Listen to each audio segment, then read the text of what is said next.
ఈరోజు వాక్యాన్ని చూద్దాం. గలతీయులకు 6:7. మనుష్యుడు ఏమి విత్తునో ఆ పంటనే కోయును. దేవునికి స్తోత్రం. మన అంశం ఏంటంటే మంచిని విత్తాలి. దేవునికి స్తోత్రం అని చెప్పండి. ఏం విత్తాలి? మనం మంచిని విత్తాలి. మనం ఏం పొందుకోవాలని ఆశపడతాం చెప్పండి. మనం ఏం పొందుకోవాలని ఆశపడతామండి? మంచి పేరు పొందుకోవాలని ఆశపడతాం, అంతే కదా. మంచి ఘనత రావాలని ఆశపడతాం, మంచి ఉన్నతమైన స్థితిలోకి వెళ్ళాలని ఆశపడతాం, మన కుటుంబం కొరకు మంచిగా మాట్లాడుకోవాలని ఆశపడతాం, అవునా కదా. మన కుటుంబం కొరకు ఎవరన్నా చెడ్డగా మాట్లాడుకుంటే మనకి ఇష్టం ఉండదు. ఉంటుందండి? ఉండదు. దేవునికి స్తోత్రం చెప్పండి. అయితే మంచిగా మాట్లాడాలి మన కుటుంబం కొరకు అనుకున్నప్పుడు మనం ఏమి విత్తాలండి? మంచినే విత్తాలి. దేవునికి స్తోత్రం చెప్పండి. కొంతమంది భక్తులను చూస్తే 1 రాజులు 2 యాబోబు సైన్యాధిపతిగా ఉన్నాడంట. ఎవరికి? దావీదుకి. సైన్యాన్ని నడిపించడం, ఆ సైన్యాన్ని నడిపించే నాయకుడిగా ఉన్నాడు యాబోబు. అయితే యాబోబు ఎవరినెవరిని చంపడానికి రాయబడి ఉంది అక్కడ? ఆమాసును, అబ్నేర్ను, అబ్షాలోమును. ఈ ముగ్గురిని కూడా దావీదుకి తెలియకుండా చంపాడంటండి. ఈ అబ్షాలోము ఏమవుతాడండి? ఓ బావో బామర్ది అవుతాడు. ఫస్ట్ యాబోబు ఎవరిని చంపేశాడండి? అబ్షాలోముని చంపేశాడు. అబ్షాలోము ఎవరండి? దావీదు కొడుకు. దావీదు కొడుకుని చంపేశాడు. దావీదు ఆజ్ఞ ఏంటండి? అతన్ని చంపొద్దు, అతన్ని సజీవుడిగా తీసుకురమ్మని ఆజ్ఞ. ఈ సేనాధిపతి సేవకుడై ఉండి ఏం చేశాడండి? చంపేశాడు. పక్కనోడు చెప్తున్నాడు, అయ్యగారు ఇలా కాదండి, మన రాజుగారు చెప్పారు కదా, మనము ఆ అబ్షాలోముని చంపకూడదండి, అబ్షాలోముని చంపొద్దని చెప్పి రాజు ఆజ్ఞ కాదండి అని అన్నాడు. రాజాజ్ఞ లేదు, గీజాజ్ఞ లేదు, ఇది మంచోడు కాదు, నీకు తెలీదు. అబ్షాలోముని చంపేశాడంట. తర్వాత ఆమాస్ అని అబ్షాలోముకు సైన్యాధిపతిగా చేశాడంట. అయినా సరే రాజుగారు పిలిచి మళ్ళీ ఉద్యోగం ఇచ్చారు. ఎవరికే? ఆమాస్కి. ఎవరు ఉద్యోగం తీసాడు? యాబోబు ఉద్యోగం తీసేశారు. ఈ కోపం ఉండిపోయింది దీనికి. ఎవరికే? యాబోబుకి. కోపం ఉండిపోయి నా ఉద్యోగం నీకు ఇచ్చాడు, నిన్ను ఉంచడానికి వెళ్ళలేదని చెప్పి కూడా పట్టుకున్నాడంట. ఇతను వరలో కత్తి ఉందన్న సంగతి కూడా అమాస్కి తెలియదంట. చక్కగా నొప్పి లేకుండా చక్కగా పొడిచినట్టు కూడా ఎవరికి తెలియకుండా పొడిచేసాడంట. చనిపోయాడు. ఈ విషయం రాజుగారికి తెలుస్తుంది కదండి. స్తోత్రం చెప్పండి. ఆ తర్వాత అబ్నేర్ అన్న ఒక ఆయన ఉన్నాడు. దావీదు తెలియకుండా దూతను పంపించి అబ్నేర్ని వెనక రప్పితే అబ్నేర్ ఏమనుకున్నాడు? యాబోబు కూడా నన్ను గౌరవిస్తాడేమో, యాబోబు కూడా నా టీ ఇచ్చి మాట్లాడతాడేమో అనుకున్నాడంట. కౌగులించుకుని చంపేశాడంట. అతను రాజుకు తెలియకుండా చంపేశాడంట అబ్నేర్ని. అంటే అతను వెనక్కి వచ్చాడంటే ఏ అభిప్రాయంతో వచ్చాడు చెప్పండి? మంచి అభిప్రాయంతో వచ్చాడు. అంటే మనసును మార్చుకున్నాడు, మంచిని విత్తడానికి వచ్చాడు అతను. అంటే యాబోబుతో కూడా కలవడానికి వచ్చాడు. అతను చేసిన పని ఏంటి? ఎందుకు అబ్నేర్ని యాబోబు చంపేశాడు? అబ్షాలోము అంటే ఇలా రాజుకి వ్యతిరేకంగా ఉన్నాడని. అబ్నేరు ఏంది ఇతనికి ఏమన్యాయం చేశాడు? అతను అవతల అయిపోయిన సైన్యాధిపతి అది. అయితే రాజుని కలుసుకున్నాడు. అయినా సరే అతను ఎందుకు చంపించలేదు అని అంటే అబ్నేర్ ఏం చేశాడంట? వాళ్ళ తమ్ముడైనా ఆసాహేలుని చంపాడంట. ఎలా చంపాడో ఇతను తెలీదు, చంపాడనే తెలుసు, ఎలా చంపాడో తెలీదు. అసాహేలు అబ్నేర్ని తరుముతున్నాడు ఒక యుద్ధంలో. తరుముతుంటే అబ్నేర్ ఏమంటాడంటే, నువ్వు నా వెనకాల రాకు, నువ్వు అక్కడ ఆగిపో అని అంటే, నేను ఆగను, నిన్ను తరుముతాను, నేను కంపల్సరీ చంపుతాను అన్నాడంట. ఇతను అన్నాడంట, నేను ఆగి నిన్ను చంపగలను, నేను ఆగి చంపితే ఏవో దగ్గర నేను ముఖం ఎత్తుకోలేను అన్నాడంట. అంటే అతని మనసు ఎలా ఉంది? ఏవో ముఖం చూసి నిన్ను వదిలేస్తాను, నువ్వు వెళ్ళిపో, నన్ను వదిలే అని బ్రతిమాలినా సరే అసహ్యాలు ఆక్కుండగా తరుముతున్నాడంట. ఒకే దెబ్బకు పడేశాడంట ఆయన. ఈ విషయం ఇతను తెలుసా? యాబోబుకి తెలియదు. నేను బ్రతిమాలను మీ తమ్ముడిని, నన్ను ఫాలో అవ్వద్దని, కానీ నన్నే చంపుతున్నాడు కాబట్టి నా ప్రాణాన్ని రక్షించుకోవడం కనుక చంపను తప్ప నాకు అసహ్యాల మీద కాక్ష లేదని చెప్పి లోపే చంపేశాడంట. అంటే ఎంత కఠినమైన వాడు. యాబోబు ఎక్కడా కూడా మంచిని విత్తలేదు. యాబోబు ఎక్కడా కూడా మంచిని విత్తలేదు. సొంత మేనమామగా రాజుగా ఉన్న ఆ రాజుని అనేక రకాలుగా బాధ పెట్టాడు. అంటే యాబోబు చేసిన మనస్తత్వం ఎలాగుందండి? ఎవరిని కూడా మంచిగా ఆలోచించట్లేదు. దీనివల్ల ఏమి నాటినట్టండి? చెడు నాటినట్టు. అప్పుడు ఏం పొందుకుంటామండి మనం? యాబోబు ఏమో ఎలా చనిపోయాడో చెప్పి రాశాడండి అక్కడ. అందులో ముందు చదివించాను 1 రాజులు 2 ఎలా చనిపోయాడో తెలుసండి? యెహోవా బలిపీఠాన కొమ్ములు పట్టుకున్నా సరే దేవుడు రక్షించలేదంట. యెహోవా అతను నిడిపించడానికి కూడా అవకాశం లేకుండా సొలొమోను రాజు అతను ఎక్కడున్నా చంపేయమన్నాడు, లాగి ఈడ్చుకొచ్చి చంపేయమన్నాడు. వీరిలోనూ ఏముండాలండి? మంచిని విత్తేవాళ్ళు ఉండాలి. దేవునికి స్తోత్రం అని చెప్పండి. మంచిని విత్తకపోతే ఏమవుతాయండి? ఈ గ్రూపులు 2 ఎప్పటికీ కలవో, జనులు నశించిపోతూ ఉంటారు, రాజ్యాలు ఏమైపోతుంటాయి? పాడైపోతుంటాయి, ఆస్తులు పాడైపోతుంటాయి, పేరు పాడైపోతుంటుంది, ఒక రాజ్యం మీద పడి తింటాము జరిగితే తప్ప ఎవరి కాలు ప్రశాంతంగా బ్రతికే పరిస్థితి ఉండనే ఉండదు. దేవునికి స్తోత్రం చెప్పండి.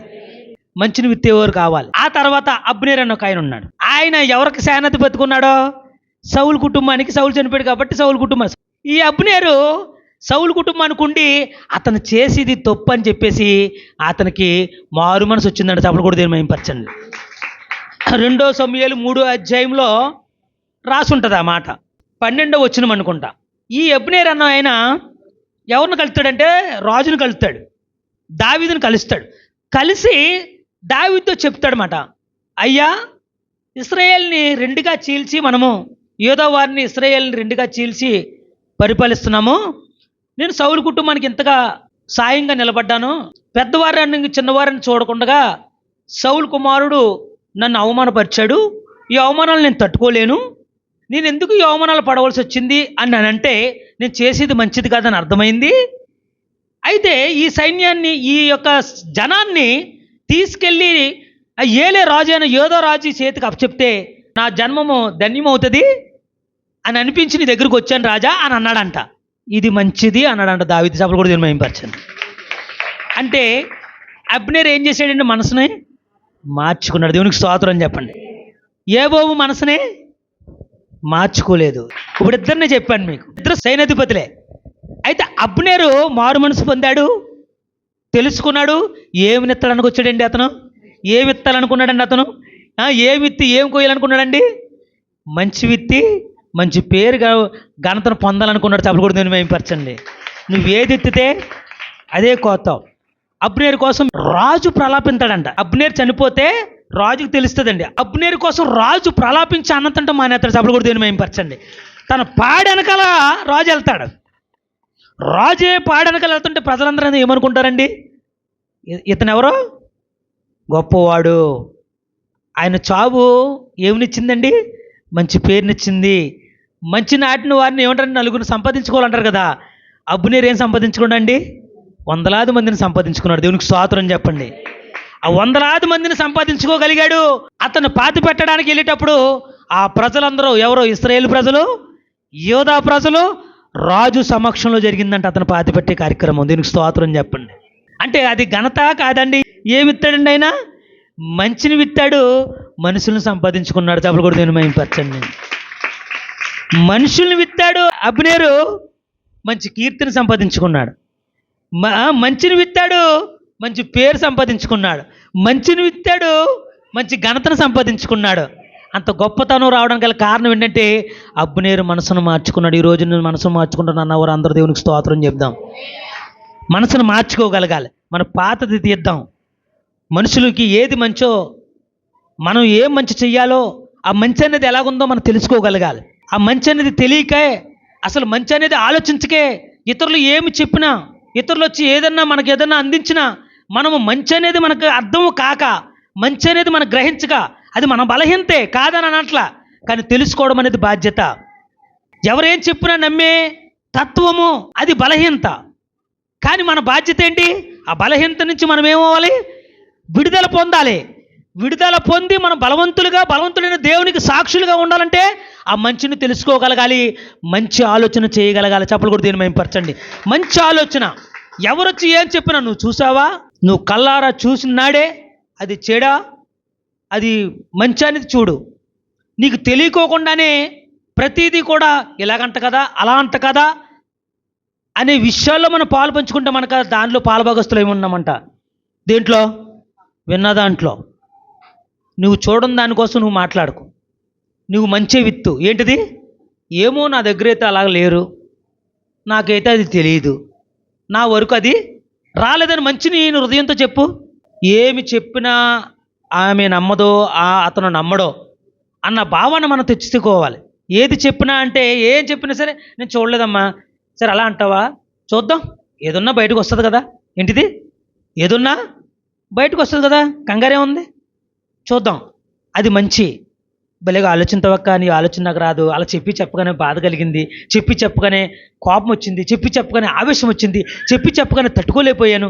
ఏంటిది ఇలా చెప్పారు, ఎందుకు నా కోసం ఇలా మాట్లాడుకున్నారు, లేదా ఎందుకు వాళ్ళ కోసం ఇలా చెప్పారు అని కంగారు పడిపోయి నీ దగ్గరికి వచ్చానక్క. కానీ నీ దగ్గర మంచి మాట విన్నాను. ఏమని?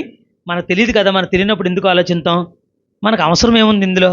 తెలియని వ్యక్తి కోసం, తెలియని మాట కోసం ఇలా చేశారంట కదా అని వారి మీద మనం తెలియకోకుండా మనకు మనం నిందేసుకోవడం ఎందుకు? మనకు మనం మంచోళ్ళు కాదు అనుకోవడం ఎందుకు అని నీ హృదయంలోను మంచి నాటతో మొదలుపెట్టు.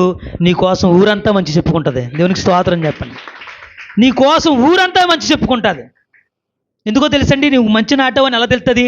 నీ దగ్గరికి వచ్చిన ప్రజల దగ్గర నువ్వు విన్న మాటను బట్టి నీ మనసును తెలుస్తుంది. అవునే కదా? నేను ఎందుకు ఇటువంటి వాక్యాలు ఎందుకు చెప్తున్నానంటే ఆశీర్వాదం దాని అంతలేదు వస్తుంది. బాగా ఆలోచించండి. వాక్యాన్ని గ్రహించి అటు రీతిలో మనం జీవించినట్లయితే ఈజీగా బ్రతకొచ్చు, ఈజీగా దేవుడు పోషిస్తాడు, ఈజీగా మనం ఈ లైఫ్ను లీడ్ చేయొచ్చు. ఈ లైఫ్ని పాడు చేయొద్దు. మీరు బాగుండాలంటే మంచి వ్యక్తి, మంచిది అనేది ఏది, అది శ్రద్ధగా వెతకాలి. దేవునికి స్తోత్రం చెప్పండి. మంచి మందిరం, మంచి మనసు, ఇతరులను అర్థం చేసుకోవడం, ఇతరుల మీద చెడ్డ భావం అసలు మనలో కలగకూడదంటండి. దేవునికి స్తోత్రం చెప్పండి. అటువంటి చెడ్డ భావం మనలో ఉన్న చెడ్డ భావాన్ని దేవుడు చూస్తే ఈ రోజున ఇంతమంది ఇక్కడ కూర్చోరు, ఇన్ని వేలాది మంది దేవుడిని ఆరాధించరు. బయటికి వెళ్తే చాలామంది ఉంటారు, చర్చిలు నిండిపోతున్నాయి. ఎందుకని? దేవుడు మనలో ఉన్న 10 క్వాలిటీలు ఒక క్వాలిటీ నచ్చితే ఏమండవు. మీకు అర్థమవుతుందండి? మనకు 10 క్వాలిటీల్లో 9 క్వాలిటీలు వేసుకుని వాళ్ళు ఎదురుగుండా తిరిగినా కానీ నీకు మాట్లాడతాం రాదు కదా. 9 బాగున్నా సరే, మనం 9 బాగున్నా ఒకటి బాగోలేదని తెలిసిందా మనం చచ్చినట్టే. ఇంకా ఆ వీధిలోంచి వెళ్ళక్కర్లొద్దు, అక్కడ మనం మెసలక్కర్లొద్దు. దేవుడు అలా కాదు, యేసుక్రీస్తు అలా కాదు. నీలో 10 క్వాలిటీలు ఒక క్వాలిటీ నచ్చిందంటే నీ వెనకాల ఆయన రక్షణ దూతలు పంపుతాడు. దేవునికి స్తోత్రం చెప్పండి. ఎందుకు నీ రక్షణ దూతలు పంపుతున్నావు? ఆయనలో 9 బాగోలేదన్నా సరే ఒకటి ఉంది కదా, ఒకటిని బట్టి నేను క్షమింతాను అన్నాడు. దేవునికి స్తోత్రం చెప్పండి. ఒక్క మంచి పని ఉంటే, ఒక్క మంచి హృదయం ఉంటే, ఒక మంచి క్రియ నీలో ఉంటే, మంచిది ఒక్కటి విత్తితే ఆ 9 మర్చిపోయే దేవుడు మన దేవుడు. దేవునికి స్తోత్రం చెప్పండి. అబ్నేరు అంత మంచివాడని నేను చెప్పట్లే, కానీ అతను మనసును మార్చుకున్నాడు. మనసును మార్చుకుని ఏం చేశాడు? ఈ ప్రజల్ని ఆ ప్రజల్ని ఏకం చేద్దామని సమాధానంతో వచ్చాడంట. ఎవరి దగ్గరికి? దావీదు దగ్గరికి. అబ్నేరు, ఈ దేశము ఎవరిది?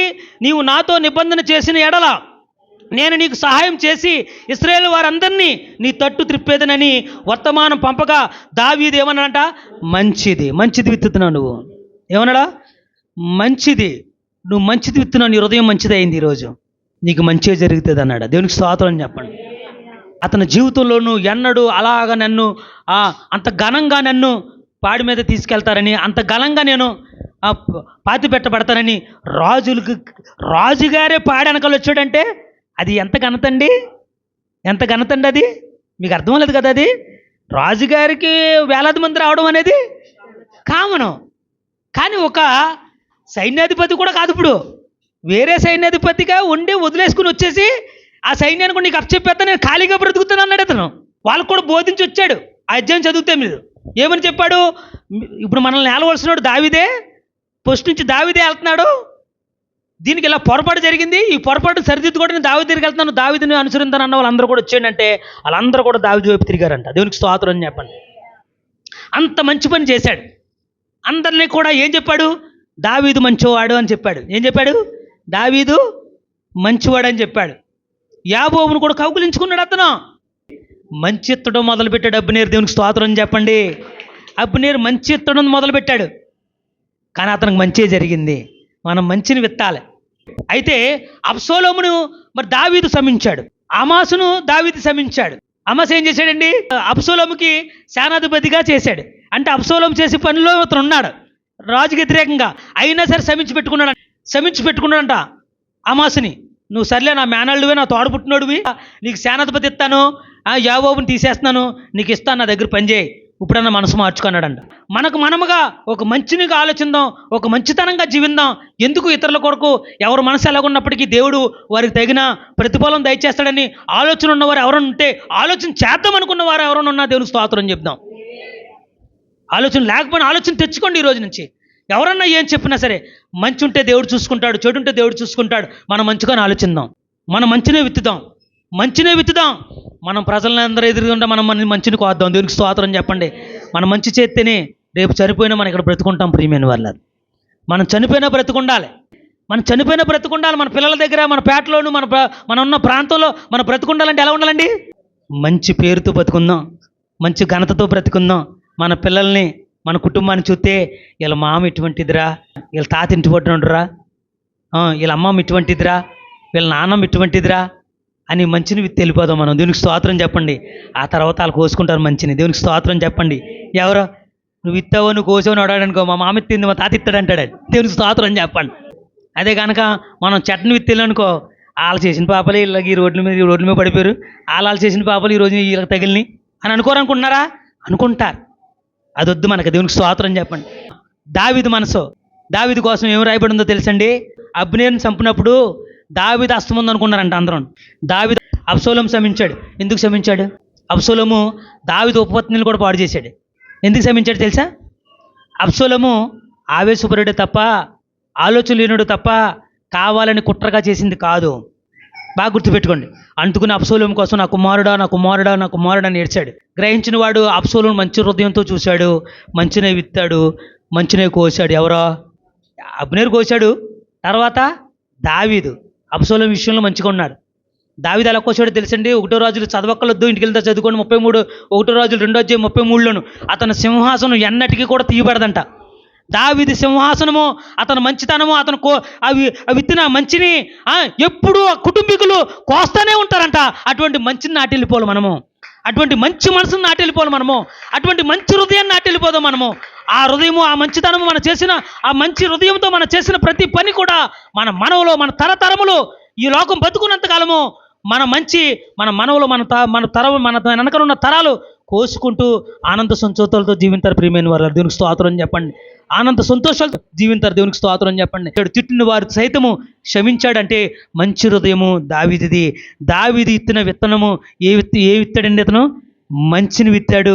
మంచిని విత్తితే మంచి యేసయ్య ఆ యొక్క వంశం నుంచి వచ్చాడు. చెప్పలు కూడా దేవుని వైపరచండి. మంచి దేవుడు, మంచి యేసయ్య, మంచి కార్యాలు చేసే దేవుడు, మనుషులకు మంచి చేసే దేవుడు ఆ ఇంటి పేరు మీద వచ్చాడు. యూదా గోత్రంలో వచ్చాడు. దావీదు ఆ యొక్క పేరును వాడుకోగలిగాడు. అంటే తరతరములు మన పేరును వాడుకోవాలన్నా, తరతరములు మన మంచి, మన వెనకాల రాబోతున్న మన తరములు కొయ్యాలన్నా మనం ఏమి విత్తాలండి? మంచిని విత్తాలంటే ఏమి విత్తాలండి? అంటే మంచి అంటే ప్రతి ఒక్కరిని అర్థం చేసుకోవాలి. బాగా ప్రతి ఒక్కరిని అర్థం చేసుకోవాలి. నువ్వు అర్థం చేసుకోలేని తత్వం గుమ్ము నిన్నుంటే వారి కోసం నువ్వు వదిలే. లాక్కొద్దు, పీక్కోవద్దు. నీకు అర్థమైన నాడే అర్థమవుతుంది అని అసలు నీ మనసును పాడు చేసుకోవద్దు. నీ మనసును పాడు చేసుకుని ప్రార్థన మానేస్తాం, మనసును పాడు చేసుకుని మనుషులతో మాట్లాడడం మానేస్తాం. ఇవన్నీ మనసును పాడు చేసుకుంటున్నాం. మనసును పాడు చేస్తూ మనుషులు దూరంగా ఉండండి, కానీ వారికి ఏమి మనము హాని తలపించద్దు. మాట్లాడకపోయినా పర్లేదు, కానీ వారు గుట్టు బయట చెప్పొద్దని బైబిల్ చెప్తుంది. మనం మంచిని విత్తుదాం. ఆ మంచి మనుషులను అర్థం చేసుకోవడం. మనుషులు శ్రేష్టమైన వారిని దేవుడు వారిని ఎంచాడు. ఆ మనుషులను మనం అవమానపరచొద్దు. దేవునికి స్తోత్రం చెప్పండి. వారిలో ఉన్న చెడ్డ క్రియను తరిమికొడదాం. వారిలో ఉన్న ఆ చెడ్డ తత్వాన్ని తీసివేసేలాగా దేవుని దగ్గర ప్రార్థిద్దాం. కానీ నువ్వు మంచివారి కోసం నువ్వు వెతకొద్దు. నీకు ఎక్కడ మంచివారు ఉండరో, నీ పక్కన ఉన్న చెడ్డవారిని నువ్వు మంచివారిగా మలుచుకోవాల్సిన బాధ్యత యేసుప్రభు బిడ్డలుగా, యేసుప్రభు సేవకులుగా, యేసుప్రభు నమ్ముకున్న మనము మంచివారిగా మలుచుకోవాలి. దావీదు దేవుని బిడ్డగా మంచివారుగా, దావీదు మనసును ఎరిగిన అబ్నేరు మనసును మార్చుకుని అక్కడ రాగలిగాడు. చెప్పలు కూడా దేవుని మహిమపరచండి. మన కొరకు, మన ప్రవర్తన కొరకు ఇతరుల మనసును మార్చుకోగలగాలి. మంచి మనసు రావాలంటే మనం మంచిగా ఆలోచించాలి, మంచిగా మాట్లాడాలి, ఎవరితోనైనా మంచిగా మాట్లాడాలి. ఎందుకంటే లోకం శాశ్వతం కాదు. ఎప్పుడు వెళ్ళిపోతామో తెలీదు, రేపు ఉంటామో లేదో తెలీదు. రేపు ఉంటామో తెలియని ఈ యొక్క లోకంలో జీవితం మనము ఎవరిని విమర్శించొద్దు, ఎవరి కొరకు చెడ్డగా మాట్లాడొద్దు. అందరిని అర్థం చేసుకుందాం, అందరినీ మంచిగానే ఆలోచిద్దాం. దేవుడు నీకు ఇంట్లో మంచిని విత్తుతాడు, నీకు మంచి కొయ్యబోతున్నావు.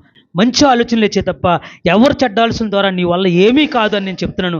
నువ్వు చెడ్డ తెలుసుకుని ఏం చేయగలుగుతావు? మంచి తెలుసుకుని ఏం చేయగలుగుతావు? నువ్వేమీ చేయలేవు. మంచి ఆలోచించు. ఆ మంచి నిన్ను ఏం చేస్తుందంట? కాపాడుతుంది. ప్రియమైన వారలారా, ఆ మంచి నిన్ను బ్రతికిస్తుంది. ఆ మంచి నిన్ను నిలబడుతుంది. ఆ మంచి నిన్ను ఎప్పటికైనా ఎన్నటికైనా ఉన్నతమైన స్థితిలో నడిపిస్తుంది. ఈరోజు నువ్వు మంచిగా ఉన్నా గమ్మున ఎవరన్నా పట్టించుకోలేదేమో, కానీ నీ మంచి ఎప్పటికైనా అది మంచిని నాటు, అది ఎప్పటికైనా ఫలించి ఫలభరితంగా జీవించి మంచి మనిషిగా మంచి కీర్తిని పొందుకుని మంచి కుటుంబంగా నీ కుటుంబము ఈ యొక్క లోకంలో ఎదుగుతుంది. ఎదిగించగల దేవుడు మంచివాడు. మంచివారి పక్షాన నిత్యము నిలిచుండే దేవుడు మన యేసయ్య. దేవునికి స్తోత్రము. మరి ఈ మాటలు దేవుడు దీవించిన